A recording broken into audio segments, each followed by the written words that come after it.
IT కంపెనీల ముసుగులో ప్రజల ఆస్తులు సీఎం చంద్రబాబు మంత్రి లోకేష్ ధారాదత్తం చేస్తారని వైసీపీ నేత గుడివాడ అమర్నాథ్ మండిపడ్డారు.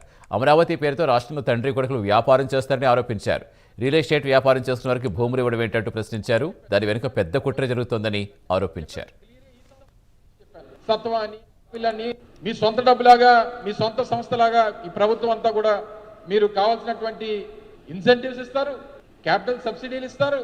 ఇవన్నీ చేసి మళ్ళీ నిన్న ఈ కార్యక్రమం మొన్న చెప్పాను, నిన్న 3 రోజులు అయింది మీతో మాట్లాడినాను, చెప్పాను క్లియర్గా ఈ సంస్థల గురించి చెప్పాను. సత్వ అని, కపిల్ అని, లేకపోతే ఇంకోటని వర్ష అని, అదని ఇదని లేనిపోయినటువంటి కంపెనీలు తీసుకుని వచ్చి భూములు ఇస్తున్నారు. విశాఖపట్నంలో ఉన్నటువంటి ప్రతి సెంటు భూమి చాలా విలువైనది. దీన్ని కాపాడాల్సినటువంటి బాధ్యత ప్రభుత్వం మీద, ప్రభుత్వంలో ఉన్నటువంటి పాలకుల మీద ఉంది.